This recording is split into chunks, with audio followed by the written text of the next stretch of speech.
So మనకి ఇప్పుడు supreme court యొక్క powers step by step discuss చేద్దాం. మంచిగా అటెన్షన్ మోడ్లో ఉండి వినండి. సో మన కాన్సెప్ట్ పట్టుకుంటే ఏ కేసు దేని కిందకి వస్తుంది ఈజీగా మీరు చేయవచ్చు ఆన్సర్. సో ఫస్ట్ చూస్తే మనకి ఒరిజినల్ జ్యూరిస్డిక్షన్. తెలుగు వాళ్ళకి ఇబ్బంది లేకుండా తెలుగు వర్డ్స్ రాస్తున్నా అండి, మరీ బేసిక్ వర్డ్స్ రాయట్లే. కానీ ఎస్ ఇక్కడ తెలుగు వాళ్ళకి కష్టం అవుతుందని చెప్పేసి అనిపించినప్పుడు నేను తెలుగు వాడిని, నాకు తెలుస్తుంది ఇక్కడ కష్టం అని చెప్పేసి అప్పుడు కంపల్సరీ రాస్తున్నా. ఎస్ ఇది మీకు కష్టం అవుతుంది, కంప్లీట్గా ఇది మీకు వేరే అర్థం వస్తుంది కాబట్టి. సో ప్రాథమిక విచారణ అధికార పరిధి. సో ప్రాథమిక విచారణ అధికార పరిధి అని చెప్పేసి పిలుస్తాం. రైట్ అండి. సో చూద్దాం ఒకసారి. ఫస్ట్ సుప్రీంకోర్టు యొక్క ప్రాథమిక విచారణ అధికార పరిధి కిందికి రావాలి అంటే ఒక రెండు కండిషన్స్ని ఆ కేసు సాటిస్ఫై చేయాలి. ఆ రెండు కండిషన్స్లో ఏ ఒక్కటి లేకపోయినా అది దీని కిందికి రాదు. సో ఫస్ట్ చూస్తే కండిషన్ నెంబర్ 1 అని చెప్పేసి ఫస్ట్ ఇన్స్టాన్స్ అంటే ఏంటి అంటే మనం కేసు వేస్తే సుప్రీంకోర్టులోనే వేయాలి, క్రింది స్థాయి కోర్టులో నీకు అవకాశమే ఉండొద్దు. సో మనం ఫస్ట్ విచారణ ప్రారంభం అయ్యేదే సుప్రీంకోర్టు లోపల. మనకి మొత్తం మీద సో బ్రిటిష్ యొక్క నిర్మాణం మనం ఫాలో అయినాం. ఇన్ఫ్యాక్ట్ సబార్డినేట్ కోర్ట్స్ ఉంటాయి, హైకోర్టు ఉంటుంది, సుప్రీంకోర్టు ఉంటుంది. నువ్వు కింది నుంచి మీది కోర్టు కాదు, డైరెక్ట్ సుప్రీంకోర్టులో మాత్రమే కేసు వేయాలి. సో దాన్ని మనం ఫస్ట్ ఇన్స్టెన్స్గా పిలుస్తాం. అదొక్కటే ఉంటే కాదు, దీంతో పాటు సో వీళ్ళ తమ్ముడు ఎక్స్క్లూజివ్ అని చెప్పేసి పిలుస్తాం. It is exclusive. సుప్రీంకోర్టుకి మాత్రమే అటువంటి అధికారం ఉండాలి, ఇంకా ఎక్కడ ఉండొద్దు. ఏమంటున్నా, it is exclusive only for supreme court. Supreme court కోసం మాత్రమే అది ఉండాలి. ఈ రెండు కండిషన్స్ కనుక అప్లై చేస్తే అది ప్రాథమిక విచారణ అధికార పరిధి కిందికి వస్తుంది. ఆ రెండు కండిషన్స్లో ఏ ఒక్కటి చేయకపోయినా అది ప్రాథమిక విచారణ అధికార పరిధి కిందికి రాదు. చాలామంది మెదడులో తొలుస్తూ ఉంటుంది, తడుతూ ఉంటుంది, పొడుస్తూ ఉంటుంది. ఏంటిదంటే మనము సో రిట్ పిటిషన్ దాఖలు చేస్తాం,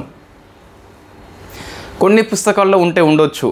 ఈ రిట్ పిటిషన్ మనం సుప్రీంకోర్టులో కూడా నేరుగా దాఖలు చేయవచ్చు కదా, నేరుగా దాఖలు చేయవచ్చు. నీ ప్రాథమిక హక్కులు ఉల్లంఘన అయినప్పుడు whenever your fundamental rights violation you approach Supreme Court through the article number 32 వెళ్ళొచ్చు, నువ్వు కంపల్సరీ వెళ్ళొచ్చు. సో మరి సుప్రీంకోర్టుకు నువ్వు వెళ్తున్నావు కాబట్టి ఈ సబార్డినేట్ కోర్టుకు వెళ్తలేవు, ఈ హైకోర్టుకు పోతలేవు, సుప్రీంకోర్టు డైరెక్ట్ అప్రోచ్ అయినావు. సో మరి రిట్ అనేది సుప్రీంకోర్టు యొక్క ప్రాథమిక విచారణ అధికార పరిధి కిందికి వస్తుందా అంటే సో కంగ్రాచులేషన్స్, రాదు అనే చెప్పాలి. సో పెద్ద ఇంటూ పెట్టుకోవాలి మనం. ఒకవేళ మీ నోట్స్లో ఉంటే అది కడవనంత వరకు చెరిపేస్తూనే ఉండాలి. ఎందుకు రా అని చెప్పేసి పిలిస్తే ఎస్ ఇట్ ఈస్ సాటిస్ఫైడ్ అయిపోయింది, బట్ ఇది కావట్లే. It is not exclusively. ఈ రిట్ పిటిషన్స్ అనేది మనము ప్రాథమిక హక్కుల ఉల్లంఘన అయినప్పుడు సుప్రీంకోర్టులో వేయవచ్చు, కానీ it is not exclusive for supreme court but also available for హైకోర్టుకి కూడా ఉన్నది. ఇది ప్రాథమిక హక్కుల ఉల్లంఘన జరిగినప్పుడు నువ్వు హైకోర్టును అప్రోచ్ కావచ్చు త్రూ ది 226 ఆర్టికల్ అని చెప్పేసి. సో అంటే ఇప్పుడు ఏంది, రెండింటిని సాటిస్ఫై చేస్తలేదు. It is not it is first instance. నువ్వు వెళ్ళి ఫస్ట్ కేసు వేయవచ్చు కానీ నాట్ ఎక్స్క్లూజివ్. వై? బికాస్ హైకోర్టుకి కూడా ఉంది కదా, ప్రత్యేకమేం కాదు, వీళ్ళకి కూడా ఉంది. సో కాబట్టి మనకి రిట్ అనేది మీకు డౌట్ ఉంటే తీసిపడేయండి ఇవాళతోని. వై? బికాస్ మీకు ఎక్స్క్లూజివ్ కాదు కాబట్టి మనము ఈ రిట్ని తీసుకోమండి, అది పెట్టుకోవచ్చు దృష్టిలో. లేకుంటే మనకు ప్రాథమిక విచారణ అధికార పరిధి ముఖ్యంగా ఎందుకోసం ఉన్నదంటే సో ఫెడరల్ సిస్టమ్ ఉంది మనకు, ఫెడరల్ సిస్టమ్ అని చెప్పేసి పిలుస్తాం. అంటే సమైక్య నిర్మాణం అని చెప్పేసి ఉంది, అధికారాల విభజన జరిగింది మనకి. సో డివిజన్ ఆఫ్ పవర్స్ అని చెప్పేసి పిలుస్తాం. కేంద్రము రాష్ట్రాల మధ్య అధికారాల విభజన జరిగింది, ఎవరి అధికారాలు వాళ్ళు చెలాయించాలి. ఇన్ఫ్యాక్ట్ స్టేట్ లిస్టులోకి పార్లమెంటు వస్తే సో అది సమైక్యకి స్ఫూర్తి కాదన్నట్టు, అప్పుడు మనము కోర్టులో కేసు వేయవచ్చు. సమైక్య స్ఫూర్తిని కాపాడడమే సుప్రీంకోర్టు యొక్క ప్రాథమిక లక్షణం అని చెప్పేసి ఏ కేసు చెప్తుందంటే ప్రాథమిక విచారణ అధికార పరిధి. Very famous question. ఇట్లా రావచ్చు మనకి. సో ఇంతవరకు రాలేదు, రావచ్చు అండి. సో మరి దీని కింద ఏముంటాయి అంటే, ఒకటి సెంటర్ ఒకవైపు వర్సెస్ ఒక స్టేట్ కావచ్చు, లేదా ఎక్కువ స్టేట్స్ కావచ్చు. సెకండ్ది అండి, ఒకవైపు సెంటర్ ఉన్నది కేంద్రము, ఒక స్టేట్ ఉన్నది, మరొక వైపు కొన్ని స్టేట్స్ కావచ్చు, ఒక్క స్టేట్ కావచ్చు. ఇట్లా ఉండొచ్చు కండిషన్ మనకి. కేంద్రము రాష్ట్రము ఒకవైపు, కొన్ని రాష్ట్రాలు మరొక వైపు అని చెప్పేసి పిలుస్తాం. థర్డ్ది ఇటువైపు కొన్ని స్టేట్స్, సో దేశం మొత్తం రెండుగా విభజన చెంది ఒక స్టేట్స్ ఒకవైపు, మరికొన్ని స్టేట్స్ మరొక వైపు ఉండి, సో ఇన్ఫ్యాక్ట్ ఇటువంటి కేసులు వచ్చినప్పుడు మనం సుప్రీంకోర్టు యొక్క ప్రాథమిక విచారణ అధికార పరిధి అని చెప్పేసి పిలుస్తాం. ఫెడరల్ సిస్టమ్ యొక్క సమైక్య లక్షణాన్ని కాపాడే సుప్రీంకోర్టు యొక్క అధికార పరిధే ప్రాథమిక విచారణ అధికార పరిధి. Yes, it is correct answer. అంత డెప్త్ క్వశ్చన్ వస్తుంది కొన్నిసార్లు. స్టేట్ మీన్స్ ఇక్కడ యూటీ కూడా అప్లికేబుల్ అవుతుందా? ఈ ఫెడరల్ లోపల ఉంటుందా అంటే సుప్రీంకోర్టు యొక్క ప్రాథమిక విచారణ అధికార పరిధి కిందికి ఈ సెంటర్ వర్సెస్ యూటీ అనేది రాదు అనే చెప్పాలి.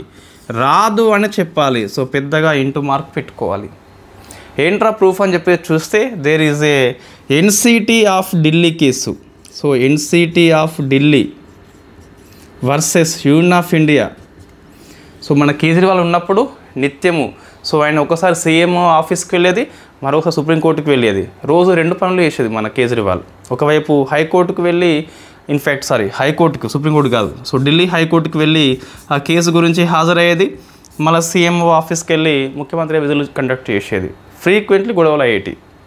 ఎవరికి? ఢిల్లీ ప్రభుత్వానికి, మన గవర్నమెంట్ ఆఫ్ ఇండియాకి. సో అటువంటి కేసుని సుప్రీంకోర్టులో వేయలేదు, ఫస్ట్ ఢిల్లీ హైకోర్టులో వేసిండు. కాబట్టి it is not first instance, it is not exclusive. కాబట్టి మనము కేంద్రము మరియు యూటీస్, ఏవైతే యూటీస్ ఇక్కడ ఏంటి అసెంబ్లీ ఉన్నప్పుడు ఇటువంటి సమస్య వస్తుంది. జమ్మూ కాశ్మీర్కి రావచ్చు, పాండిచ్చేరికి రావచ్చు, లేదా ఢిల్లీకి రావచ్చు. సో అటువంటి కండిషన్స్లో మనము హైకోర్టుకి ఫస్ట్ వెళ్తామండి. సెంటర్ వర్సెస్ యూటీ అనే కాన్సెప్ట్ వచ్చినప్పుడు ఇది సుప్రీంకోర్టు యొక్క ప్రాథమిక విచారణ అధికార పరిధి కిందకి వస్తుందా అంటే రాదు అని చెప్పాలి. This is the best example మనకి. మరి సో వెరీ ఫస్ట్ టైం ఈ సమైక్య వివాదం అని చెప్పేసి, లేదా ఏ రాష్ట్రము సుప్రీంకోర్టులో కేసు అని చెప్పేసి చూస్తే 1961లో అండి ఫస్ట్ కేసు అండి. ఇది 61 లోపల first case. So west Bengal దాఖలు చేస్తుంది. సో బొగ్గు గనుల భూముల కేసు అని చెప్పేసి 1957 చట్టం ఉంటుంది. సో మీకు కోల్ మైన్స్ అని చెప్పేసి ఉంటుంది.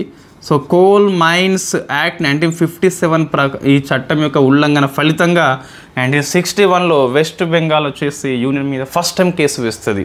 సో లాస్ట్ టైం ఎప్పుడు, సెకండ్ టైం ఎప్పుడు, అవన్నీ క్వశ్చన్స్ రావండి. మరీ అట్లా పట్టి ప్రతి పాయింట్ని ఫోకస్ చేయాలి. మీరు ఫస్ట్ కాన్సెప్ట్ పట్టుకో, ఇది కాన్సెప్ట్, రెండు ఉండాలి, ఇది రాదని చెప్పేసి. సో అయితే ఈ ప్రాథమిక విచారణ అధికార పరిధి కిందకి కొన్ని సమైక్య లక్షణాలు కలిగి ఉన్నప్పటికీ వాటిని మనం తీసుకొస్తలేము. నేనేమన్నా సమైక్య లక్షణాలు కలిగిన వివాదాలని పరిష్కారం చేసేదే ప్రాథమిక విచారణ అధికార పరిధి. ఎస్, ఇట్ ఈస్ కరెక్టే. కానీ కొన్ని మినహాయింపులు ఉన్నాయి. Yes, it is federal character nature, సమైక్య లక్షణం కలిగి ఉన్నప్పటికీ కొన్ని మినహాయింపులు మనం ఇవ్వడం జరిగింది. సో అవి చూద్దాం ఒకసారి ఏమున్నాయని చెప్పేసి.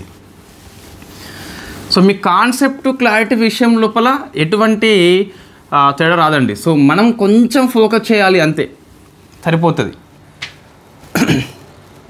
సో నెక్స్ట్ మనకి ఎగ్జెప్షన్స్ ఏమున్నాయి?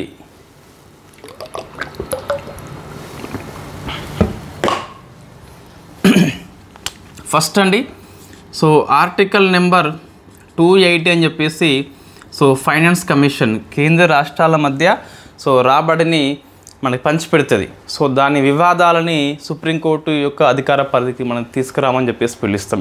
ఇట్ ఈజ్ సమైక్య లక్షణం అయినప్పటికీ మనం తీసుకురాము. సెకండ్ది, సో ఆర్టికల్ నెంబర్ 262 అండి. సో మనకి అంతర్రాష్ట్ర నదీ జలాల వివాదాలు ఉంటాయి.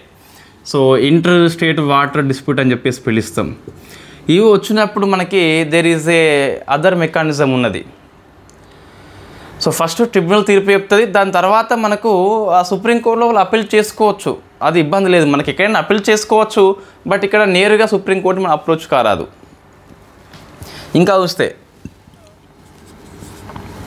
సో రాజ్యాంగం అమల్లోకి రానప్పుడు ఉన్న ఒప్పందాలు అనేవి దీని కిందికి రావు అని చెప్పేసి ఆర్టికల్ నెంబర్ 363 చెప్తుందండి. So before commencement of the Indian constitution, so before commencement of the Indian constitution, I mean రాజ్యాంగం అమల్లోకి రానప్పుడు ఏవైతే ఉన్నాయో అవి గురించి వివాదాలు ఈ ప్రాథమిక విచారణ అధికార పరిధి కిందికి రావు అనే చెప్పాలి.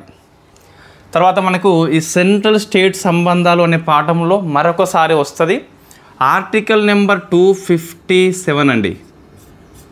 సో సెంటర్ అనేది స్టేట్కి కొన్ని డైరెక్షన్స్ ఇవ్వచ్చు, ఆదేశాలు ఇవ్వచ్చు. అవి ఏంటి అంటే నేషనల్ ఇంపార్టెన్స్ కావచ్చు, సో లేకుంటే మిలిటరీ ఇంపార్టెన్స్ కావచ్చు. కొన్నిసార్లు సైనిక పరంగా మనము ఆదేశాలు ఇవ్వాల్సిన అవసరం వస్తుంది అన్నట్టు.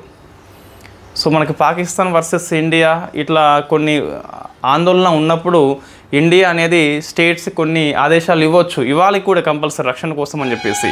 అటువంటి ఆదేశాలు ఎందుకు ఇచ్చామని చెప్పేసి ఆ స్టేట్ గవర్నమెంటు సో సెంట్రల్ కానీ సుప్రీంకోర్టులో కేసు వేయరాదు. సో మనము అక్కడ కొంచెం డిస్కస్ చేద్దాం ఈ దీని కింద ఇంకా ఏమైనా వస్తాయని చెప్పేసి. ఇక్కడ ఈ 257 కింద ఎటువంటి ఆదేశాలు వస్తాయని చెప్పేసి ఒక కామన్ వర్డ్ ఇప్పుడైతే మైండ్లో పెట్టుకోండి.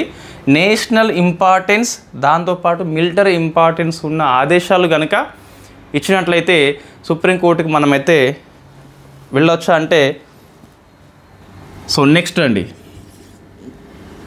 5th ఇది సెంటర్ వర్సెస్ సిటిజన్స్. ఈ కేసుల్ని పట్టించుకోదు. సెంటర్ వర్సెస్ స్టేటు, ప్రభుత్వం మధ్యనే ఉంటుంది కేసులు ఏవైనా సరే. సో వ్యక్తుల మధ్య ఉన్న కేసులు దీని కిందికి రావు, అవి రిట్ పిటిషన్స్ కిందికి వస్తాయి. జనరల్లీ నీ ప్రాథమిక హక్కుల ఉల్లంఘన జరిగింది, నువ్వు సుప్రీంకోర్టుకి వెళ్ళొచ్చు, ఫస్ట్ ఇన్స్టెన్స్గా వెళ్ళొచ్చు, కానీ ఇది దీని కిందికి రాదు. వై? బికాస్ ఇది వ్యక్తులు వర్సెస్ ప్రభుత్వం మధ్య కేసుల్ని విచారణ చేయదు దీని కింద. సో ఇట్లా మనం గుర్తుపెట్టుకోవచ్చు. ఒక 5 కేసులు మీకు మైండ్లో పెట్టుకోవాలి. ఇది రాకపోయినా ఈ 4 మనం మైండ్లో పెట్టుకోవాలి ఆర్టికల్ రూపం లోపల. ఎందుకోసం అంటే సో మీకు మొన్న జరిగిన CDS ఎగ్జామ్ అండి, ఇది UPSC కండక్ట్ చేస్తుంది. 24 క్వశ్చన్. ఇందులో సో ఒరిజినల్ జ్యూరిస్డిక్షన్ కిందకి రాని ఆర్టికల్ అని చెప్పేసి ఇచ్చాడు. సో ఇన్ఫ్యాక్ట్ ఇది ఆన్సర్ అండి, మిగతా 3 వచ్చినాయి. సో ఇది మీకు ఆన్సర్ అని చెప్పేసి పిలుస్తాం. అంటే క్వశ్చన్ అంత డెప్త్గా వస్తుంది కొన్నిసార్లు. ఇది UPSC సివిల్స్ ప్రిలిమ్స్ ఏం కాదు. కొన్నిసార్లు మనం ఈ PC ఎగ్జామ్ రాసినప్పుడు క్వశ్చన్ డెప్త్గా వస్తుంది, SI రాస్తే క్వశ్చన్ ఈజీగా వస్తుంది. సో కాబట్టి ఒకసారి లక్ష్మీకాంత్ పుస్తకంలో NCERTలో ఈ NCERT 11th పుస్తకం కాన్స్టిట్యూషన్ 8 వరకు అని చెప్పేసి పిలుస్తాం కదా, ఎర్రవట్ట ఉంటుంది, వెరీ ఫేమస్ పుస్తకం. అందులో ఉన్నాయి, ఇది అందులో ఉన్నదండి. అందులో ఉన్న ప్రతి అంశం మనం కవర్ చేస్తున్నాం. సో ఇది మీకు సుప్రీంకోర్టు యొక్క ప్రాథమిక విచారణ అధికార పరిధి అని చెప్పేసి పిలుస్తాం.